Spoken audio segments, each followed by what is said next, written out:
Welcome to another edition of The Public Interest. I am Malika Ramsey, happy to be keeping your company again this week. And with me, as always, is the leader of the People's National Congress Reform and the leader of the opposition, Brigadier the Honorable David Granger. Welcome, sir. This week we're discussing another serious issue that's facing society, and I know the general public is very interested in what's happening. Now, the Speaker of the National Assembly, Mr. Raphael Trotman, recently, to put it in simple terms, he recently ruled that the opposition imposed the gag on the Minister of Home Affairs, Mr. Clement Rohee, has been lifted.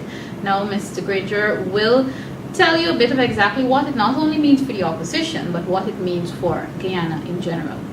Sir, of course, as I said to the public, I first want to start off with, what does such a ruling by the Speaker of the House mean for the opposition, especially since this was an opposition-imposed gag on the minister? What does it mean to you and to a partnership for national unity in general?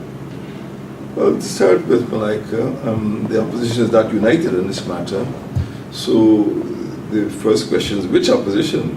Because this gag order, as you call it, on the Minister of Home Affairs, Clement Rohee, came at the end of a debate in July in which a resolution was passed by the House calling on the President of the country, Mr. Don Ramatar, to revoke the appointment of Clement Rohee as Minister of Home Affairs because the House had no confidence in his ability to perform that function. Later on, a special motion was brought to the National Assembly calling on the Speaker to prevent Mr. Rohee from speaking on public security matters because a resolution of the House had been passed. So there's a sequence. The present situation is that the Speaker has issued a ruling stating that Mr. Rohee can speak in the National Assembly. Well, the Speaker's ruling is not final and the Speaker is not infallible. He can make mistakes. So a Partnership for National Unity has rejected the Speaker's ruling because we feel it is flawed. We've also decided that we are going to proceed with bringing about a debate in the National Assembly about the ruling because it is something that is going to be debated. It is something that can be challenged. As far as the Alliance for Change is concerned, they have signaled quite clearly that they will support the Speaker's ruling. As you know, the Speaker is was the leader of the Alliance for Change, and he was elected by both the Alliance for Change and the Partnership for National Unity. So the opposition is split.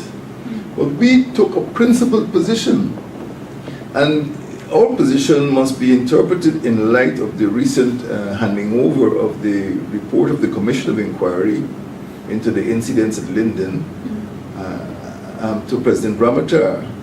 People feel that our action in July of 2012 concerned only the alleged involvement of Minister Rohee in the shooting and killing of the 3 men at Linden. In fact, our resolution concerned his performance over a 6-year period as Minister of Home Affairs, and the debate had to do with piracy, banditry, extrajudicial killings, contraband smuggling, and all sorts of other crimes.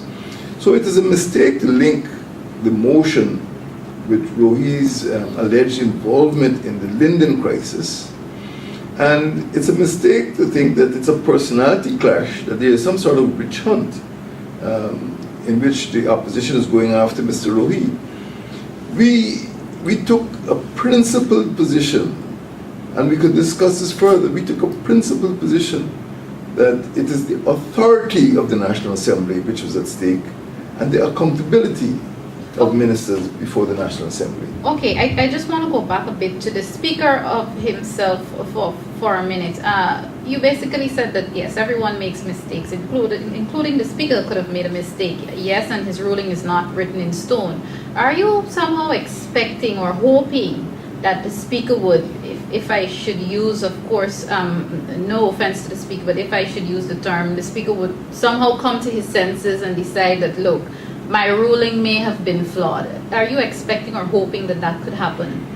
No, I don't hope the Speaker would recall his ruling, but I am confident that our lawyers and the opposition, at least a Partnership for National Unity, I can't speak for Alliance for Change, I am confident that we will show that the Speaker's ruling was flawed and that it will be knocked down in a court of law because the Speaker has no authority.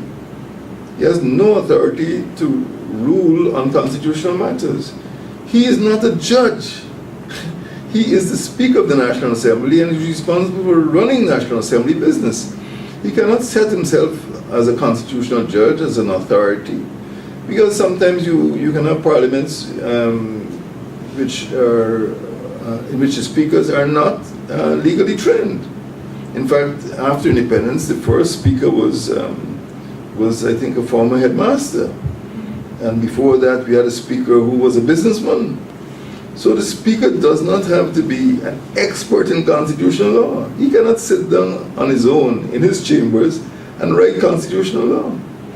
If, however, he issues a ruling, regardless of how that ruling comes about, whether he consults with lawyers or whatever it is, he has to come to the National Assembly and deliver that ruling. He can't send us something through the mail or announce it through the media. He has to come and read his ruling and allow that ruling to be debated. So he is at fault, and we are confident in the Partnership for National Unity that we will show the nation that the Speaker's ruling is flawed. Since the Speaker, it's been a couple of days now that the Speaker has publicly ruled, has any attempt been made by yourself or probably the other senior members of the opposition, has any attempt been made for all of you or some of you to possibly meet with the Speaker? I don't know if that's possible, to discuss his ruling. Well, we've gone past that stage now because we do not feel it is wise to meet with him to discuss his ruling. He has ruled. He's not a little kid. He's not going to withdraw the ruling simply because we meet him. We are going to deal with this matter in the National Assembly, where it should have been dealt with in the first place. That is where everything started. This matter has been going on for 7 months. In July 2012, I did bring a motion of no confidence in Minister Rohee, and that motion was passed after long hours of debate. But the point I would like to emphasize for our viewers is that it is not a personality clash between Granger and Rohee. It is not a party clash between APNU and PPP. It is a question that will affect this nation for generations to come. Right now, Partnership for National Unity is asserting the authority of the Assembly to call any person who is a member of that National Assembly and who performs in a way that is that indicates that he's not fulfilling his constitutional function, to book. And what we said here is that over a period of time, Minister Rohee has not been able to manage public security, and the Assembly didn't have confidence in him. So that is what it's all about. And we felt that in order to enforce that resolution, which was passed at the end of July 2012, he should not be allowed to speak on matters of public security. So even the expression gagging is a misnomer, because he could speak about tourism, he can speak about timber exports, but he is no longer going to be heard by the National Assembly on matters of public security because we don't feel he has the competence in that area. And what sort of assembly would we be if we could not demand the compliance of members of the executive? So there are two issues here. One is the authority of the National Assembly, that we're not going to sit on our hands and allow conduct or performance which we feel is harmful to the public good. And two, that minister, that member of the executive branch is accountable to the National Assembly. The Commissioner of Police cannot come to the National Assembly. a superintendent from Linden cannot come to the National Assembly. The minister speaks for the police force. He speaks for the Customs Anti-Narcotics Unit. He speaks for the community policing groups, in the National Assembly. So because the minister is a member of the National Assembly, because he is the spokesperson on public security, we feel that he must be accountable to the National Assembly. Okay. I'm going to come back to the National Assembly and the Speaker and what it really means for Guyana in a bit, but really and truly, it's difficult to discuss this issue, and definitely pointed out in your statement. It's difficult to discuss this issue of the National Assembly and the Speaker without discussing Mr. Rohee. Now, I have asked this question in a sense before, and I've said it. For the benefit of Guyana, the easier thing, and to break this pause that we seem to be on as it relates to getting the business of the people done, the easier thing for me would be for the President to just reassign Mr. Rohee. I don't know if I'm probably asking you to read a mind here or read minds here, but in your experience, why do you believe that the President does not or insists on not reassigning Mr. Rohee? I can't explain what's in the President's head, and I wouldn't try to, but I do know that the People's Progressive Party Civic Administration feels that we in the opposition have now the strength. We now have the scrutiny. We now have the ability in the National Assembly to examine more carefully than ever before how the executive has been performing. And we've been asking questions, we've been demanding answers, we've been looking into some areas of administration in greater detail than has been done in the previous Parliament, because of our strength, because they know that if they do not comply with the majority, we can use our voting strength. As a result of that, other ministers have started to, as the saying goes, put their act in order. They have started to become more compliant. For example, I see that the ministers have been announcing that there are going to be new plans for youth this year. Well, everybody knows where it came from. It came from a Partnership for National Unity.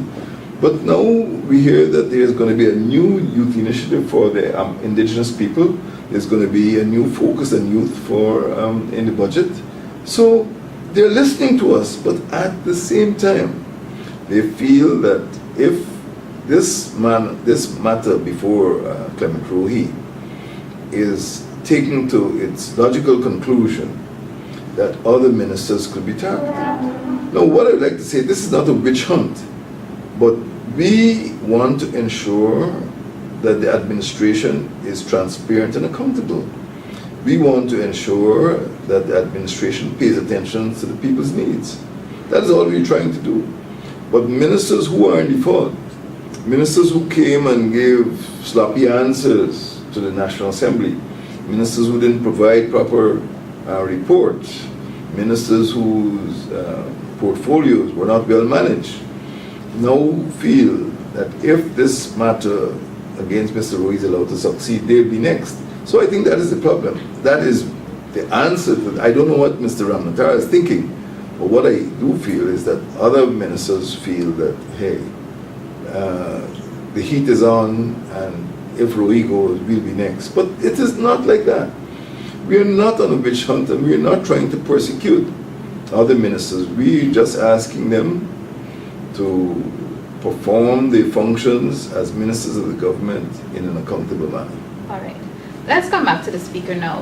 The public is of the view, and rightly so, that Mr. Raphael Trotman is an opposition speaker, because before him there was Mr. Ralph Ramkaran, who was seen as a PPP speaker. Now, Mr. Trotman should be an opposition speaker. Persons have been saying, if he's an opposition speaker, why not rule in favor of the opposition regardless? I'd like to get your thoughts on that, because I know by right the seat should be a neutral one, but your thoughts on people saying that he's an opposition speaker and he should stick with the opposition. Well, it could be regarded as a matter of fiction to describe the speaker as a neutral speaker, because everyone has biases. and prejudices, and nobody's perfectly neutral or perfectly impartial. But in his position, the Speaker has to practice what I would call impartiality. That is, he must try as hard as he could to be objective in listening to arguments and coming to conclusions based on the evidence before him. Now, the Speaker is not a judge. The Speaker is really a regulator. He decides who is to speak and when. And he has some power in deciding whether, a person is using vulgar expressions or whether a person's presentation is contrary to the standing orders. He is not a judge and jury. So when we speak of impartiality, it just means fairness in allowing balance in terms of presentation. But he is not to decide whether something is constitutional. He is not to decide whether, the court must decide that. So in terms of his own performance, although he was leader of the Alliance for Change, I don't regard him as an opposition speaker. I expect him to be impartial in the performance of his duties. But what I expect him to do is to be fair.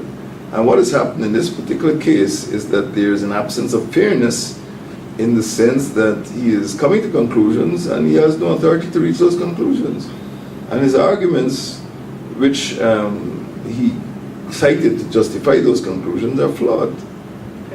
I know even before this ruling, the Speaker continues to, during the sittings, sometimes he makes reference to saying that he got advice from this person and that person. The argument can also be made that the people who you get advice from, especially out of Guyana, that advice or those advices don't necessarily apply to our land, to our situation here. Again, your thoughts, sir? Well, there are different ways of looking at it. Certainly there is a body of precedent in other jurisdictions, in New Zealand, Australia, maybe Canada, Britain itself. And in many instances, precedent must be followed. But in some instances, it must be perceived that Guyana is on, I would say, what we call uncharted waters, uncharted territory. And circumstances have arisen in Guyana which might be dissimilar to those in Canada, Australia, or Britain, or elsewhere in the Commonwealth, or elsewhere in the world. For example, we have a situation in which one party has been in government for 20 years, and there's every indication that that party has broken certain rules of governance. And now that we have a situation in which the majorities in the opposition, we find that the rules must be applied in a way which gives priority to the public good. And in this regard, you can quote the Roman senator Marcus Tullius Cicero. I think people just call him Cicero. But he said the supreme law is the people's good. I think it's Salus Populi Lex Suprema Est. The supreme law is the people's good. So if the people's good is likely to be impaired or obstructed by a particular ruling, well then that ruling must go. And we must create a ruling which allows the people's good to prosper. Now what's happening in Guyana? And this is where the Speaker's ruling must be relevant to Guyana. Not to Zimbabwe, not to Bangladesh, not to Australia, but to Guyana. What has happened is that there is a security situation in Guyana in which people are being killed, in which extrajudicial killings are being conducted, in which bandits are attacking miners, in which pirates are attacking fishermen, and in which the security situation as a whole is powerless. And we brought a motion against a minister who is not performing. And at the end of the day, the Speaker must say whether his action is going to result in a perpetuation of a bad situation or termination of that bad situation. And in my view, we must go back even to Roman times and say the good of the people, the welfare of the people is what must come. And I don't see how the Speaker's ruling can help the security situation in Guyana. This security situation is getting worse. And it is our view, it is the view of the House, that the presence of Mr. Rohee as Minister of Home Affairs is a contributory factor to the deterioration of the public security situation in Guyana. And I think that is what must agitate the Speaker's mind when he comes to deal with this issue. Do you believe that this ruling by the Speaker would somehow see parts of, or citizens of our country, I should say, losing some sort of faith or confidence in the opposition? Because the bottom line is, yes, the people would have voted. The opposition now holds the majority. Of course, you already explained that the opposition is split regarding this decision. But do you believe that people, will be gone to say, this is useless, this is making no sense, because the opposition still cannot get what the opposition desire for the people of the nation? Do you believe that this would somehow see them losing confidence in the opposition? I do not believe the grounds exist for the public to lose confidence in the opposition. They should lose confidence in the administration, because it is the administration which is obstructing the people's welfare, the people's good. What we're trying to do is make Guyana safer. And the opposition is keeping somebody who was proved to be not competent in this particular portfolio. He might have a competence in some other portfolio. But I think the evidence of maladministration is abundant in this particular field. So the public are not fools. They know what's going on, and they are quite aware that the present situation, which has been going on for several years, has been the product of maladministration. They know, for example, in the matter of narco-trafficking, and many of our young people suffer because they're victims of trafficking. But they know that this country does not have a drug strategy master plan. And as a result of that, narco-trafficking continues. Every day, almost, Guyanese are embarrassed by drugs being smuggled out by the airport or in timber, in huge containers. And it's worse than an embarrassment, because that particular crime, narco-trafficking, is pumping violence into the country. It's bringing guns into the country to protect the trade. It's conducting executions. And the public is worried, the public is concerned. So the public would like to see a solution, but not one that keeps Mr. Rohee in office. Not one that allows the PPP to go ahead and continue doing what it's been doing for the last 20 years. My view and my impression on the reaction of the public is that there's been tremendous support for a partnership for national unity. People meet me on the street, they meet parliamentarians on the street and say, we like what you're doing in the National Assembly, keep it up, get the man out. We want to be safe, we want to be secure. Sir, my next two questions are basically related, so I'll ask it in one. First of all, do you honestly believe that Mr. Rohee, Clement James Rohee, can perform better than he is now performing in another sector other than security? And to ask that, I can also ask you do you believe that the PPP has anyone, either in or out of its cabinet, that can go and make the security sector better, which of course the opposition has already accused Mr. Rohee of not performing the way he should. So it's basically, could Mr. Rohee perform better in another sector, and does the PPP have a proper replacement for him? It's hard for me to judge. For all I can say is that what I've seen of Mr. Rohee over the last 6 years is that he is not a competent Minister of Home Affairs. Whether he can function somewhere else, is a matter for President Ramatar to determine, and is a matter of his own performance to be measured. But I am not a judge of that. What I can say is that I'm prepared to stand up toe-to-toe with anyone and look at Mr. Rohee's record over the last 6 years and show that we have not had the quality of security that we need to protect our women and children, to protect our business persons, to protect our school children, to protect the students in the New Opportunity Corps. No area of public security has been satisfactory. So that is an issue that we have to deal with. As far as replacement is concerned, I don't know who's available in the PPP, but I think the PPP has a mindset in security which is damaging to the public interest, which is damaging to this country, which is damaging to the majority of the country. They are not concerned with stamping out the types of crimes which are harming our children, harming our women. So, quite frankly, I don't have confidence that that Mr. Ramatar has an alternative. I hope that this doesn't mean that Mr. Rohee is the best that they have, because we're in for serious trouble. But I don't see that Mr. Rohee can remain there and give us a better quality of service.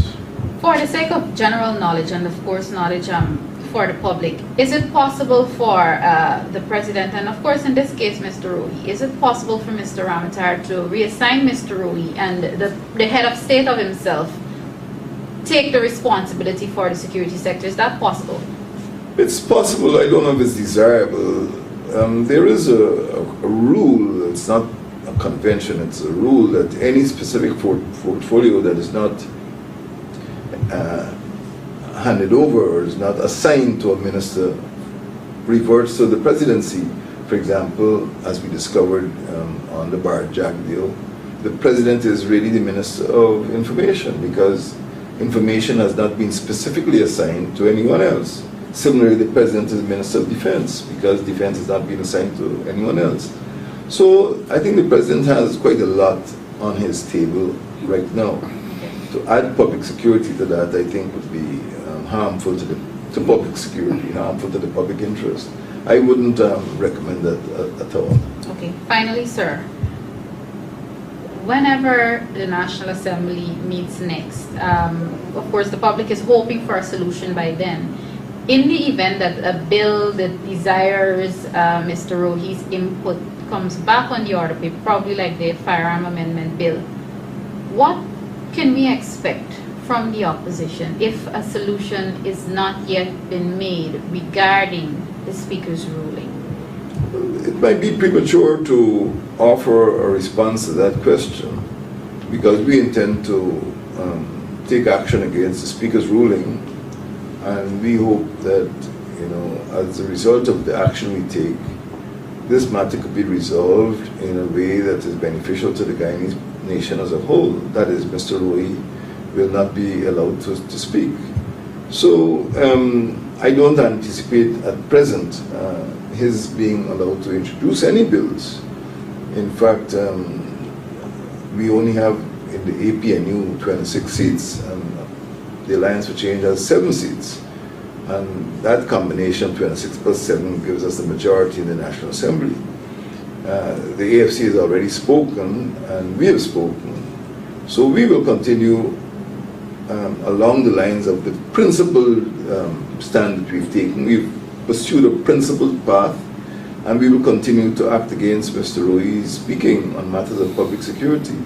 So it is too soon to tell, and we know that we're going back into the National Assembly, and we will examine the Speaker's ruling in very close detail, and we expect the Speaker's ruling will be challenged.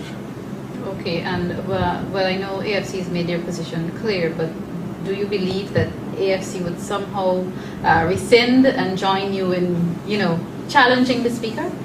I'm not a mind reader, but I don't think that the AFC is so inclined from everything that Mr. Ramsden has said. APNU is going to continue on a principled path, and we don't expect that there's going to be any change in AFC's behavior. What I can tell you as well, there's not likely to be any change in the APNU's behavior. We're a principled party, and we'll continue to be. Thank you very much, Mr. David Granger, Leader of the Opposition and Leader of the People's National Congress Reform. This has been another program of The Public Interest. I am Malika Ramsey, thanking you very much for watching, and hope that you join us again next time. Goodbye.